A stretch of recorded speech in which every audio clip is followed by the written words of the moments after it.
Aujourd'hui, découvrez avec moi les 6 légumes les plus productifs au potager. Ils sont pour moi carrément incontournables, c'est-à-dire qu'à partir du moment où vous les avez dans votre potager, ils vous garantissent presque d'avoir d'excellentes récoltes, même si la saison est très mauvaise.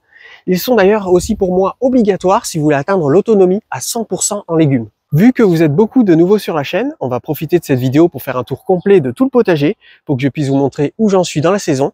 Dans cette vidéo, on va d'ailleurs ramasser une cagette de légumes. En fait, traditionnellement, je fais un tour complet du potager chaque mois et un tour complet de la serre chaque mois. Ça vous permet de voir l'évolution, de voir les différentes difficultés auxquelles je peux faire face et les solutions que j'y apporte. Et bien sûr, je récolte une cagette tous les mois, c'est-à-dire même en décembre, même en janvier, je ramasse la fameuse cagette. Alors bien sûr, je n'attends pas de faire une vidéo pour ramasser la cagette parce que sinon j'aurais beaucoup trop de pertes, mais ça vous permet d'avoir un échantillon de ce que je peux récolter tous les mois. Et pour finir, on va regarder les relevés de la sonde météorologique qui se situe dans mon potager pour qu'on puisse suivre l'évolution des températures et du taux d'humidité qui vont nous aider à comprendre la saison que l'on a cette année. Allez, c'est parti!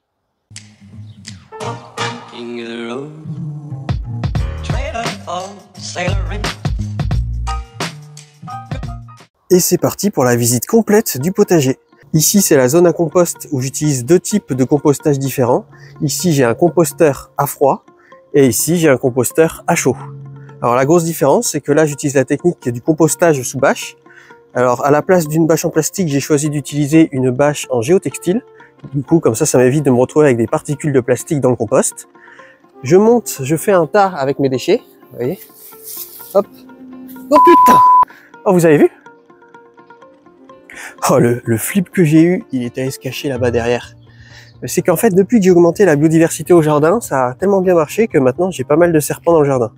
Et ben c'est une très bonne chose parce que avant j'avais des gros problèmes de souris dans le garage qui est là-bas, des gros problèmes de souris et également j'avais des problèmes avec des mulots au potager, vous voyez, et ça me mangeait mes récoltes et tout, c'était vraiment l'horreur. Et depuis que j'ai les serpents, ben, toutes les souris et tous les mulots ont disparu. Et du coup maintenant je suis tranquille. Et heureusement ce sont des couleuvres donc ce n'est pas dangereux. Elles ont plus peur de nous que nous, on peut avoir peur d'eux, quoique. Et du coup, on ne risque rien. Mais c'est sûr que parfois j'ai des appels de voisins qui me disent qu'ils ont retrouvé un serpent géant chez eux. Et souvent, en fait, les serpents, ils viennent de mon potager. Ils vivent en fait là-dessous. Vous voyez, je vais vous montrer le trou du nid. Vous voyez, ils vivent là-dessous, là. Bon, où j'en étais-je? Ici, c'est la zone de composteur à chaud. Donc je monte tous mes déchets en tas. Voilà. Et puis après, je couvre avec la bâche. Et si c'est vraiment trop sec, je mets quelques petits coups d'arrosoir. Et après, je remets la bâche par-dessus. Ça permet de conserver une bonne humidité. Et du coup, après, tous les mois, je suis obligé de retourner l'intégralité du tas de compost pour avoir un compostage uniforme. Et ça composte tout en 3 mois. C'est ultra rapide. Ça monte en température, donc du coup, ça détruit les organismes pathogènes et les champignons. Et puis ça détruit aussi les graines d'adventice qui pourraient après coloniser le potager. C'est vraiment une super méthode. Et voilà, le seul problème, c'est que c'est contraignant parce qu'il faut tout le temps retourner le tas de compost. Et voilà, composteur, je vais le remettre là comme ça, le serpent va pouvoir redormir un peu sous la bâche. Parce que c'est sûr qu'il doit faire bien chaud là-dedans. Voilà, compostage à chaud. Et maintenant, on va voir le compostage à froid, qui est ici. Donc là, en fait, je mets mes déchets de taille à l'intérieur. Ça met 1 an à se décomposer. Et en fait, à chaque fois, je le remplis à ras-bord et à chaque fois, ça descend. Chaque fois, ça descend jusque tout en bas. Et du coup, voilà, 1 an à composter. Ça met beaucoup plus de temps. Et puis, après, il faut ouvrir juste la base. Vous voyez, j'ai grillagé tout le tour du compostage à froid pour pouvoir éviter que les rats viennent à l'intérieur pour se faire un nid ou manger ce qu'il y a dedans. Et il y a juste cette zone-là où j'ai laissé le grillage ici en bordure. Et comme ça, je peux ouvrir la base ici et je peux récupérer après le compost. De toute façon, tout ce que je fais au jardin, je le filme, je fais un tutoriel dessus et je le documente. Comme ça, si jamais il y a quelque chose qui vous intéresse et que vous aimeriez reproduire chez vous, eh bien, vous pourrez retrouver sur ma chaîne YouTube sans aucun problème la vidéo associée. Là, j'ai un pied de sauge ananas, une sauge qui a le goût et l'odeur de l'ananas. Là, j'ai 2 pieds de chayote que je vais faire grimper ici dans l'arbre. Vous voyez, qui va occuper tout cet espace-là. Et en fait, j'essaye de reproduire exactement ce qu'il se passe dans la nature, c'est-à-dire que la chayote colonise les arbres pour après se développer et trouver de la luminosité. Surtout que là, cet arbre est bien exposé, c'est-à-dire que là c'est le sud, là-bas c'est l'ouest, là-bas c'est le nord, et là-bas c'est l'est. Donc ça fait qu'il a une exposition totale et je pense que la chayote pourra très bien se développer dessus. Maintenant, on arrive au cœur du sujet, c'est-à-dire le potager. C'est la deuxième année où je fais pousser mes cucurbitacées ici. Et en fait, si j'ai choisi cet emplacement-là, c'est parce que c'est un emplacement qui est à la mi-ombre. En fait, ce type de légumes ont de larges feuilles et perdent énormément d'eau via leurs larges feuilles. Et le fait qu'ils soient à la mi-ombre, ça permet d'éviter qu'ils perdent trop d'eau et qu'après les feuilles soient tombantes. Nous avons donc ici 2 pieds de potiron, voilà, qui poussent ici. Là, ils font déjà des potirons, commencent à arriver tout doucement. Et en fait, là, je vais les faire se développer ici, occuper tout cet espace-là. À savoir que après, quand ils vont se développer ici, je ne pourrai plus tondre. C'est pour ça que là, j'ai vraiment tondu vraiment à ras. Comme ça va me permettre après de faire se déplacer les lianes ici et ainsi occuper tout cet espace-là. Au milieu des cucurbitacées, je fais pousser plein d'autres variétés de légumes. Comme ici, c'est un chou kale watercrosser. Là, j'ai des oignons rouges. Après, j'ai ici un chou Bruxelles. Et j'ai un autre chou Bruxelles ici. Là, un autre chou kale et un autre chou Bruxelles. Et là-bas, après, ici, ce sont des poireaux sauvages. Là, j'ai des oignons qui poussent. Et là, j'ai un pied d'artichaut que j'ai planté cette année. En fait, l'intérêt, c'est que toutes ces cultures vont se succéder les unes après les autres. C'est-à-dire qu'en premier, je vais retirer après les plants d'oignons que je vais récolter. Une fois qu'ils auront été récoltés en septembre, octobre, je vais retirer ici les pieds d'aubergine et les pieds de potiron. Et après, ça va être autour des pieds ici de chou Bruxelles et de chou kale qui vont prendre le relais et qui vont produire pendant tout l'hiver et au printemps de l'année prochaine. Et en première ligne, ici, j'ai des courgettes jaunes qui poussent tranquillement avec des petites courgettes qui arrivent un peu partout. Là, on les voit. Et les courgettes, c'est le premier légume dont je vais vous parler dans cette vidéo. La courgette, en plus de produire en grosse quantité et assez tôt dans l'année, elle a également un super pouvoir, c'est-à-dire que soit vous la récoltez tôt et vous avez une courgette tendre et délicieuse à consommer rapidement, soit vous la laissez arriver à maturité totale, votre courgette va se transformer en courge, elle va devenir énorme, la peau va devenir hyper dure, et là, vous allez pouvoir la conserver pendant toute la durée de l'automne, de l'hiver et jusqu'au printemps de l'année prochaine, sans avoir besoin de frigo. Juste une pièce sombre et sèche, ça suffit largement. Personnellement, pour stocker les courges, moi je m'en sers carrément comme élément de décoration dans la maison. Ça donne un petit look un peu champêtre, très sympa. Ensuite, sur cette zone de culture, ici c'est la zone à légumes racines. Donc là, j'y ai fait mon semis, qu'on a d'ailleurs fait ensemble, le semis de carottes Purple Haze, ici. Alors il a été pas mal attaqué, il a été attaqué par les hérissons qui ont creusé dedans, il a été attaqué par les oiseaux qui ont eux aussi creusé dedans, et il y a eu également les limaces et les escargots, ce qui fait que mon semis, il y a beaucoup de trous à l'intérieur. Donc bon, c'est pas grave, il sera pas très net, il sera pas très nickel, mais bon, c'est des choses qui arrivent malheureusement. Là, j'ai installé une protection anti-hérissons, oiseaux, tout ce qu'on veut, avec ici voilà les bords du grillage qui sont recourbés vers l'intérieur, mais ça n'a pas suffi à les arrêter. Là au milieu, j'ai des poireaux qu'il va falloir que je récolte. Après là-bas, j'ai des poireaux perpétuels. Vous voyez, ils poussent ici en botte et après plus tard dans l'année, je vais les diviser. Et je vais incorporer les divisions ici tout au long ici de la zone de culture. Et ça va me permettre ainsi de produire un peu plus de poireaux et plus épais. En fait, si on les laisse en botte comme ça fait des poireaux beaucoup plus fins. Alors que si on les divise, ça fait des poireaux beaucoup plus épais. Et après, là j'ai un pied d'artichaut. C'est un artichaut vert du Laon. Devant la planche de culture, ici j'ai fait un semis de ciboulaille, de persil tubéreux et de bourrache. Alors j'ai fait ce semis un peu trop tardivement. Je ne sais pas si ça va donner grand chose. Et de l'autre côté de la planche de culture, ici, j'ai des carottes nantaises, un semis de carottes nantaises qui poussent tranquillement. Alors vous devez sûrement vous demander pourquoi j'ai un tuyau ici dans cette planche de culture. En fait, mon potager est arrosé automatiquement, c'est-à-dire que là, ce tuyau, on le voit pas ici, il est sous le paillage, mais il circule ici. Il circule, il arrose la haie, il circule là, il circule là, il circule là, il circule dans toutes mes planches de culture et il circule même de l'autre côté. Ici, tout du long, il circule ici, là-dedans et il circule même ici. En fait, c'est un tuyau avec goutteur intégré, un tuyau goutte à goutte, et c'est le tuyau qui permet d'économiser le plus en eau. C'est-à-dire que là, l'eau, elle sort uniquement ici par petites gouttes par petites gouttes, et ça, après, arrose la zone de culture. Donc, c'est pour ça qu'on plante à chaque fois les plants au niveau des goutteurs. Comme ça permet d'avoir un arrosage ciblé et très économe en eau. Maintenant, passons à cette planche de culture. Donc, en début de ligne, je mets toujours les légumes les plus demandeurs en termes de soleil.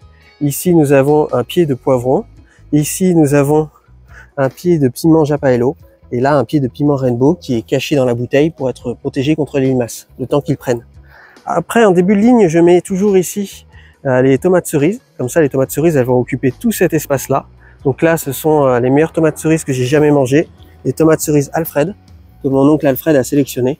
Et d'ailleurs, j'ai hâte que ceux qui se sont procurés les graines via le Tipeee me donnent leur retour et me disent comment ils trouvent ces tomates. Elles sont vraiment délicieuses, délicieuses. Après, là, j'ai un pied de capucine qui va servir de couvre-sol, qui va couvrir ici la zone de culture.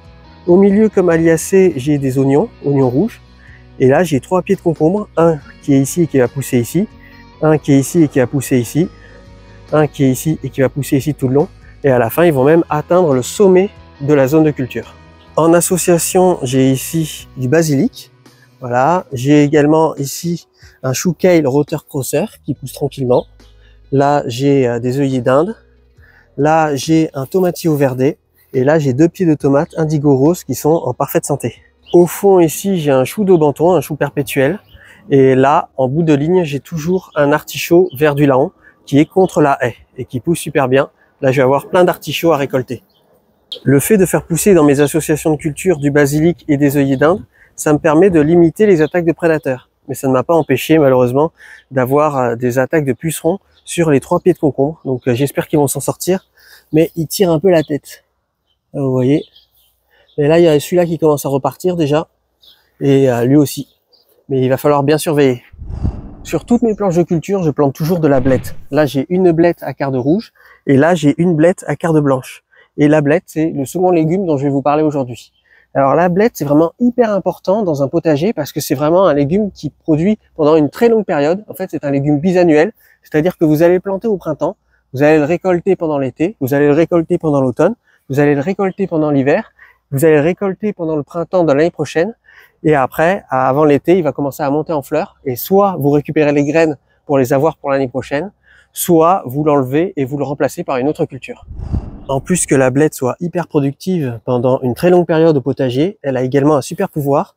C'est-à-dire que vous pouvez manger séparément ici la feuille de la carde. La carde, c'est la tige qui est ici. Alors la carde, ça se mange un peu comme un céleri. Et la feuille, ça se mange comme des épinards. Et ça vous fait vraiment 2 légumes en un seul. C'est vraiment trop bien parce que même si vous commencez à être lassé de manger de la blette, en séparant ces 2 parties, ça vous fait 2 textures et 2 goûts différents. Ça permet vraiment de varier les plaisirs. C'est comme si vous plantez du céleri et des épinards, sauf que tout est en un seul légume. Maintenant, passons à cette planche de culture ici. Alors ici, les aliacées qu'il y a au milieu de cette zone de culture, c'est de l'ail. Voilà, et là, je vais bientôt pouvoir les récolter. Alors, ils ont été touchés un peu par la rouille. Donc, je ne sais pas si la récolte va être formidable cette année. C'est des choses qui arrivent, mais en fait, l'ail, je la fais pousser pendant l'hiver. Je la plante en automne et après, je la récolte à cette période-là, normalement. Donc là, je vais attendre que tout soit bien desséché. Et après, là, je vais pouvoir récolter les bulbes d'ail qui sont sous terre. De ces bulbes d'ail, je vais en garder certains. Donc, je vais garder les bulbes pour les replanter. Et je vais les planter courant septembre pour avoir de nouveau de l'ail. Et ça permet d'avoir de l'ail perpétuellement et en continu, comme ça, grâce à son potager. Ensuite, en tête de ligne, là, toujours des plants qui ont besoin de beaucoup de lumière et de soleil. Donc, aubergine de Barbentane. Là, j'ai un poivron au chocolat avec plein de petites fleurs. Là, j'ai du basilic. Là, ici, j'ai un melon charentais qui va être la plante couvre-sol ici. J'ai également comme seconde plante couvre-sol, là-bas, c'est des capucines naines bijoux. Alors, je vous conseille vraiment les capucines naines parce que les capucines, en règle générale, ça a tendance à étouffer les zones de culture. Ça prend un gros volume, ça pousse partout, ça étouffe toutes les autres cultures. Alors que si vous prenez la variété naine, vous êtes beaucoup moins embêté. Donc ici, j'ai un piment japaello.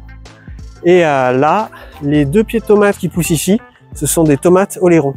Alors, c'est pas leur vrai nom. En fait, ce sont des tomates que j'ai piquées au potager du gardien du phare d'Oléron parce qu'elles étaient vraiment d'une couleur exceptionnelle. Donc, j'ai piqué certaines de ces tomates et du coup, j'ai récupéré les graines et là, je les ai fait pousser cette année. Sur cette planche de culture, j'ai 2 pieds de concombre. J'en ai un ici qui va pousser sur le grillage là. On le voit, il est juste là. Et j'en ai un autre ici qui commence déjà à pousser sur le grillage et qui va occuper tout cet espace-là. Et sur le grillage qui est au fond, j'y ai planté cette fois-ci de la louffa. Alors où est-ce qu'elle est? Ça, c'est une bonne question. Ah, elle est cachée tout là-bas, elle commence un peu à pousser. Donc la louffa, c'est un genre de courge qui va après pousser ici sur le grillage. Et je lui ai fait pour lui une extension où il va pousser également ici au sommet de la structure, avec des loufas qui vont pendouiller. La loufa, c'est non seulement comestible, mais on peut également s'en servir pour fabriquer des éponges maison. Avec la courge, en la laissant sécher, on peut après fabriquer ses propres éponges. Et du coup, c'est vachement bien. Ça permet vraiment d'être encore plus autonome grâce à son potager. Donc là, les 2 pieds de tomates qui sont là, ce sont des pieds de tomates. Alors, où est-ce qu'il est passé? Où est-ce qu'il est l'étiquette? Je crois que ce sont des pieds de tomates noires de Crimée. Donc eux, ils se portent super bien également. Là, j'ai toujours un chou kale Roter-Crosser. En fait, si vous avez remarqué, mes chou kale, je les plante à côté de la structure. Comme ça, je les attache le long de la structure. Et comme ça me permet de simplifier pour pouvoir les tutorer. Donc là, il a beaucoup plu ces derniers jours. Donc j'ai pas besoin d'arroser pendant assez longtemps. Il y a eu pas mal d'eau. Et là, c'est vrai que j'ai eu au début une période de sécheresse. Et là, maintenant, il recommence un peu à pleuvoir, ce qui fait que là, le sol est bien humide. Ensuite, là-bas, j'ai un tomatillo verde qui pousse ici. Là, j'ai du basilic. Et là, j'ai de la capucine naine qui pousse contre, ici, des œillets d'Inde. Là, la capucine naine, c'est un semi-spontané. C'est parce que j'avais de la capucine naine ici l'année dernière. Et donc, ça doit être une des graines qui a germé. Et là, évidemment, j'ai de la blette, comme sur toutes mes planches de culture. Et comme d'habitude, en fin de ligne, ici, j'ai du chou d'Aubenton, c'est du chou perpétuel. Et là, derrière, j'ai des artichauts Verdulaon. À côté, sur cette structure-là, ici, j'ai un rosier grimpant qui pousse de ce côté de la structure. Et de l'autre côté, c'est un pied de vigne que je fais rejoindre après au sommet de la structure. Et sur cette planche de culture qui est juste ici, j'y fais pousser des poires de terre Yacon. Voilà, alors il y en a plusieurs sous terre. Elles ont été beaucoup attaquées par les limaces, mais elles commencent enfin à sortir. J'en ai un là, et j'en avais planté un là, donc là ça doit être sûrement les pousses de celui qui est là, et j'en ai un ici également, donc là ça doit être les pousses de celui qui est là. Mais ouais, elles ont eu beaucoup de mal parce qu'à chaque fois qu'elles sortaient, elles se faisaient à chaque fois manger par les limaces. D'ailleurs, ça ne m'étonnerait pas que, vous voyez, j'ai mis ces planches ici pour récolter plus facilement les limaces. Pour l'instant, j'ai l'impression que il y en a plus, mais il va falloir que je surveille quand même bien ça. Sur cette planche de culture, j'ai à peu près la même disposition que sur celle-là. En fait, celle-là, c'est une planche de culture avec non travail du sol, c'est-à-dire que là, je ne retourne pas le sol, je fais que l'amender en surface, alors que là, j'effectue un travail du sol. En fait, j'expérimente les deux techniques pour voir laquelle est la plus productive. Et en vrai, si on regarde bien, regardez, là, les pieds de tomates, ils sont en parfaite santé et tout, alors que ici, ils sont un peu chétifs. Donc, je commence à me demander si je vais pas arrêter le travail du sol totalement. Vous voyez, là, ça se porte presque beaucoup mieux que ici. Alors, ici, j'ai un pied de concombre qui pousse ici, qui va pousser le long du grillage jusqu'en haut. Là, j'ai en tête de ligne toujours les légumes qui ont besoin de plus de soleil. Donc, poivron chocolat, piment japaello. Là, j'ai un pied d'aubergine. Là-bas, j'ai un pied de poivron chocolat. Là, j'ai un pied de melon et un pied de capucine qui vont être les plantes couvre-sol qui vont couvrir toute la surface. Au milieu, cette fois-ci, j'ai des oignons rocambole. Ce sont des oignons perpétuels où les oignons ne poussent pas sous terre, mais ils poussent en l'air. Là, vous voyez, ils poussent ici les oignons. C'est assez rigolo comme plante. Après, j'ai toujours du basilic. Là, j'ai toujours de la blette qui pousse un peu partout. Les pieds de tomates qui poussent ici. Ici, j'ai deux pieds de tomates Yellow Stuffer. Ce sont des pieds de tomates qui donnent des tomates en forme de poivron. Ça va être assez drôle. Là, j'ai deux pieds de tomates ananas, voilà, qui poussent tranquillement ici. Là-bas, j'ai un pied de tomatillo verde. Là, j'ai un œillet d'Inde. Là, j'ai un chou kale Roter-Crosser. Là, toujours le chou d'Aubenton en bout de ligne. Là, ici, j'ai artichaut Verdulaon. De l'autre côté, j'ai une plante de variété un peu pas commune. C'est la plante fromage.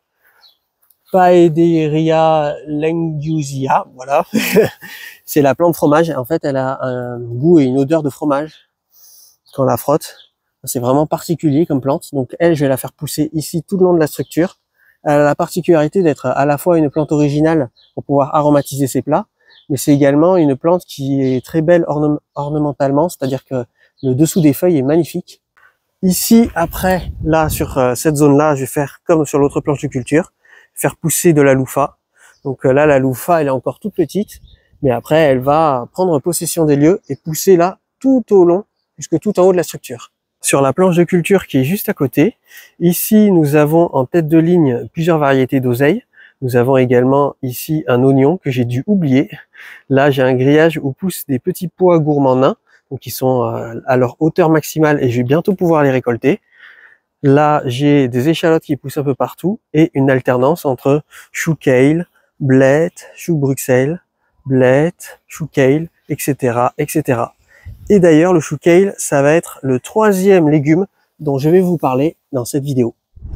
Le chou kale, comme pour la blette, vous allez en récolter au fur et à mesure. Et comme pour la blette, il est bisannuel. Vous allez le planter maintenant, vous allez le récolter pendant cet été, cet automne, cet hiver, jusqu'au printemps de l'année prochaine. Je vous recommande de prendre une variété frisée, parce que les variétés frisées produisent plus que les variétés classiques. Et également, il faut savoir que là, pour l'instant, il est encore un peu petit, mais il va atteindre bien 1 mètre de hauteur. Et quand on arrivera au printemps de l'année prochaine, là, il va monter en fleurs, il va gagner encore plus en hauteur, il va presque atteindre 1,80 m. Et là, soit vous l'arrachez, ou soit vous conservez les graines pour l'année prochaine. Et de l'autre côté de la zone de culture, ici, j'ai des boutures du chou de Menton. J'en ai planté un peu partout. Entrecoupées, j'ai ici des échalotes et également de la rhubarbe qui pousse entre les boutures de chou de Menton. Une ici et une ici et une là-bas également. En bas du potager, j'ai plein de cerises, mais j'ai également ici la fraiseraie. Et là, la fraiseraie, c'est des fraisiers remontants. Les fraisiers remontants, ce sont des fraisiers qu'on récolte pendant une bonne partie de l'année. Je vous conseille de prendre toujours ce type de fraisier-là. Donc ici, nous avons des fraisiers Charlotte. Voilà, toute cette partie-là, ce sont des fraisiers Charlotte. Et ici, nous avons des fraisiers Marat des Bois, là, qui sont un peu moins développés.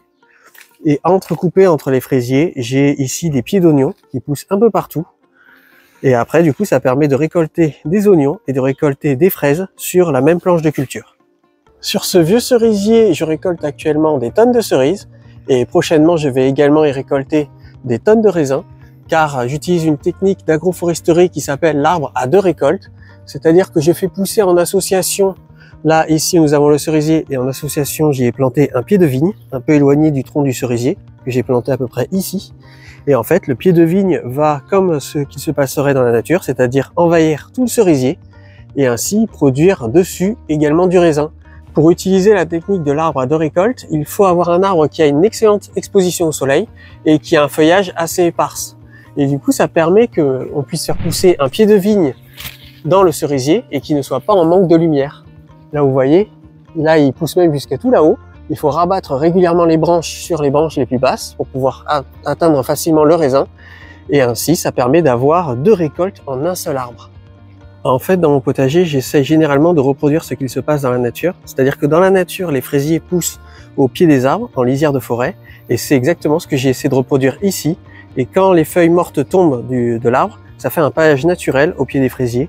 Donc du coup, même s'ils n'ont pas assez de lumière pour pouvoir produire à leur plein potentiel, ils sont quand même tous en parfaite santé et produisent quand même une bonne quantité de fraises. Dans la partie droite du potager, ici c'est la zone où je plante les patates douces. Donc là, j'ai planté plusieurs pieds de patates douces. J'ai essayé d'y planter également ici des potirons, mais malheureusement, j'ai l'impression qu'ils n'ont pas assez de lumière pour pouvoir pousser. Donc je pense que ça ne donnera rien. Donc à la place, ici, je compte y planter des pommes de terre. Donc je vais voir lesquelles je vais planter. Et du coup, je vais faire moitié ici patates douces et ici moitié pommes de terre. Nous avons ici 2 structures où vont pousser les lianes de patates douces dessus pour pouvoir profiter un maximum du soleil. Donc là, on voit les pieds de patates douces. Et je vais les faire grimper ici sur les différentes structures que j'ai installées. À côté des patates douces, ici, sur ces 2 zones, j'y fais pousser des petits pois gourmands nains. Je fais toujours pousser des variétés naines de petits pois parce que là, ils sont arrivés à leur hauteur maximale. Je vais pouvoir tout récolter et tout arracher et enchaîner après sur des cultures de haricots violets qui ont poussé ici tout en haut et qui ont poussé même jusque tout en haut des 2 structures. Et je fais toujours cette méthode-là, comme ça me permet de planter 2 fois sur une même zone de culture. Et d'ailleurs, les haricots violets, ça va être la 4e plante dont je vais vous parler dans cette vidéo. Les haricots, ça fait partie des légumes les plus productifs au potager.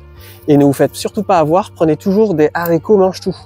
En fait, mange-tout, ça signifie que vous n'aurez pas à retirer les fils sur les côtés du haricot. Vous voyez, les fils, ce sont des parties qu'il y a de chaque côté du haricot. Bon là, c'est un petit pois, mais ça vous donne un peu un exemple.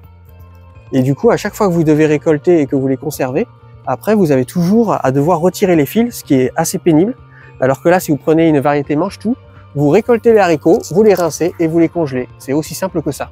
Je vous conseille également de prendre des haricots à rames.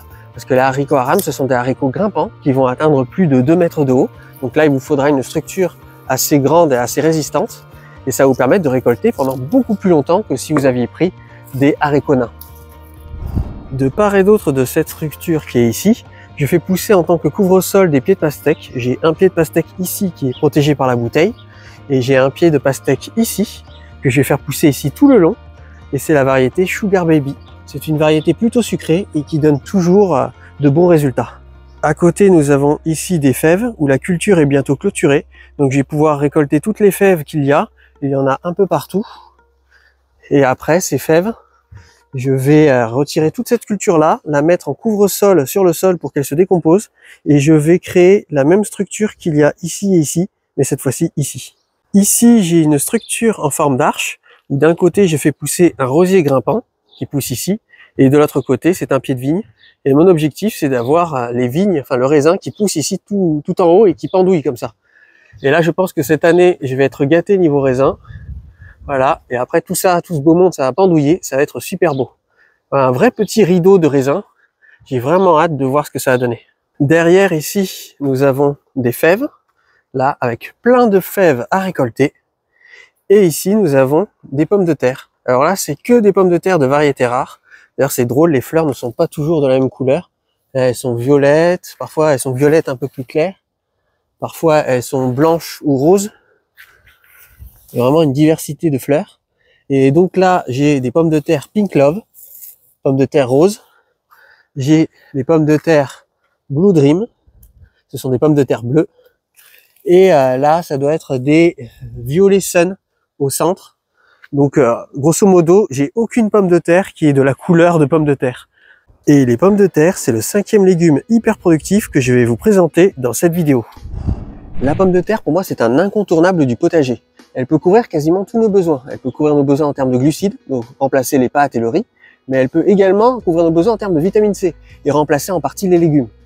Elle peut être cultivée plusieurs fois sur la même zone de culture. C'est-à-dire que déjà que c'est très productif, on peut faire des pommes de terre nouvelles, puis après recultiver des pommes de terre sur la même zone de culture pour avoir des pommes de terre pour l'été. Et après, on peut les recultiver une 3e fois sur la même zone de culture pour pouvoir avoir des pommes de terre de conservation. Elles se conservent très bien et on peut même les laisser sous terre et elles arriveront encore plus tôt l'année prochaine. En fait, globalement, cette année, je fais pousser quasiment que des variétés rares. C'est-à-dire que là, toutes les pommes de terre, ce sont des variétés rares. Là, le chou kale, c'est une variété rare. Là, j'ai également des carottes Purple Haze, c'est une variété rare. Et également, les pieds de tomates, ça c'est toujours des variétés rares que je fais pousser. Il y a de piment rainbow, là qui est caché dans la bouteille, c'est également une variété rare. Nous avons le poivron chocolat qui est une variété rare. Là, c'est vraiment que des variétés rares. Et j'ai même les patates douces, là qui sont que des variétés rares également, ce sont des patates douces violettes. Et le 6e légume que je vais vous présenter, malheureusement, je ne vais pas pouvoir vous le montrer parce que c'est une culture que je pratique plutôt l'hiver, c'est le mesclun. C'est pas vraiment un légume, mais en fait, c'est plutôt un mélange. C'est un mélange de salade à couper. Et le mesclun, on le sème courant septembre-octobre. Et après, on le récolte en décembre, janvier, février, mars, avril. Et après, il va monter en fleurs et il ne sera plus assez intéressant. Les 6 légumes que je viens de vous présenter, je les reproduis chaque année sans exception. À savoir que même quand il y a de mauvaises saisons, ça me permet de continuer de produire une bonne quantité. Et sans eux, je ne pourrais jamais continuer à conserver mon autonomie à 100% en légumes. Et maintenant, comme tous les mois, même 2 fois par mois, car je fais ça dans la serre et dans le potager, nous allons ramasser la cagette de légumes. Voilà une partie de ma récolte de mai. Donc on a ici plein d'artichauts. Là, j'en ai déjà récolté pas mal, mais je récolte tout le temps. Et quand je vois le prix au supermarché que ça coûte dans les 3 € l'artichaut bio, là je me dis que franchement c'est une affaire. Ici nous avons des fèves, plein de fèves. Là les fèves c'est très intéressant parce que ça permet de remplacer une alimentation carnée, ça permet de remplacer la viande dans son alimentation, c'est très riche en protéines. Donc c'est vraiment idéal pour les végétariens qui cherchent à trouver des protéines dans leur alimentation et qui ne mangent pas de viande. Et ici on a des petits pois qui sont aussi un peu moins riches que les fèves en protéines, mais ils sont également très riches, surtout quand on les fait venir au stade de petits pois, parce que moi je cultive une variété qui s'appelle le petit pois mange tout gourmand nain. Donc mange tout, ça veut dire que je peux les récolter tôt et manger surtout la cosse et les embryons de petits pois. Et quand je les laisse arriver à maturité, là je récupère le petit pois gourmand, c'est-à-dire le gros petit pois. Et là c'est vraiment très intéressant en matière de protéines. Et je suis encore loin d'avoir tout récolté, car il me reste encore cette planche ici à récolter, cette planche de fèves. Et là, j'ai récolté cette planche ici, cette planche-là et cette planche-là. Il va me rester encore cette planche ici à récolter. Et là, les artichauts, je les ai bien entamés là. Mais il me reste encore pas mal à aller chercher. Observons les données qui ont été collectées par la sonde météorologique qui se situe dans le potager. À savoir que ce sont les données les plus représentatives de la saison actuelle, car la sonde qui, elle, se situe dans la serre, les données sont modifiées en fonction du fait que j'ouvre et que je ferme les portes ou que je mette ou non un filet d'ombrage. Si on regarde au niveau des températures, on peut voir que malgré des pics de chaleur, les températures descendent quand même assez bas la nuit. Elles sont même en dessous des normales de saison. Et bien ça, vous avez sûrement dû remarquer que ces derniers jours il a fait assez frais. C'est à cause d'un phénomène de refroidissement qui s'étale sur une bonne partie de la France et qui nous donne des températures qui sont en dessous des normales de saison. Pour ceux qui ont déjà planté leur potager d'été en extérieur, vous avez sûrement également remarqué que le taux de croissance était inférieur par rapport aux saisons précédentes. Et bien ça, c'est souvent dû aux températures qui descendent beaucoup trop bas la nuit. Mais heureusement, tout devrait rentrer dans l'ordre pour l'ensemble de la France au milieu de la semaine prochaine. Concernant maintenant le taux d'humidité, les jours qui sont en rouge, ce sont les jours où généralement il n'y a pas eu assez de pluie pour pouvoir arroser correctement le potager. Mais on peut voir que là, le problème a été réglé entre lundi et mardi, où là j'ai eu une bonne rasade de pluie et je suis tranquille pendant au moins 2 semaines. Maintenant, observons les données mensuelles, et là on peut voir que la montée des températures n'est pas encore assez franche. Là c'est assez en dents de scie, et que les températures les plus fraîches c'était plutôt vers la fin du mois d'avril, et que c'était autour des 7,3 degrés. Ce pic de froid la nuit a dû générer une bonne quantité de stress parce que j'ai l'impression que mes plants ont pas mal végété. Et aussi, c'est après ce pic de froid que j'ai commencé à avoir beaucoup d'attaques au niveau des pucerons. Donc je pense que dans les années suivantes, je vais plutôt essayer de planter mon potager d'été après le 28 avril pour pouvoir être sûr de ne pas subir de nouveau un pic de froid pareil. Et c'est souvent d'ailleurs sur les plants qui sont les plus stressés qu'il y a le plus d'attaques de pucerons. Donc il faudra vraiment que je réfléchisse à ça pour les années futures. Et si on regarde au niveau du taux d'humidité, on peut voir qu'on est dans une saison assez sèche, ce qui n'était pas du tout le cas l'année dernière. Donc là, il va falloir vraiment faire attention au niveau de l'arrosage et également au niveau du stock d'eau de pluie pour pouvoir bien gérer et ne pas se retrouver dépassé. D'ailleurs, si on regarde ce tweet des météorologues américains que j'ai traduit via Google, eux, ils pressentent que pour la France, on risque d'avoir une importante sécheresse cette année et c'est quelque chose qui a déjà été ressenti dans le nord de la France et également en Belgique. Donc il va falloir vraiment faire attention. Ça fait un sacré stock, hein. Donc là, je vais m'occuper de la conservation. Pour les petits pois et pour les fèves, ça va être la congélation. Et pour les artichauts, je vais les manger rapidement et en offrir une bonne partie à ma mère qui adore ça. Et je vous dis à la prochaine. Merci énormément aux membres de la communauté qui permettent la survie de la chaîne en me soutenant financièrement, soit via le Tipeee, soit en cliquant sur le bouton rejoindre de la chaîne. Encore un épisode très complet, bourré d'informations. J'espère qu'il vous a plu. Je vous souhaite une très bonne fête des mères. Prenez soin de vous et de votre famille, c'est très important. Et je vous dis à la semaine prochaine. Allez, salut!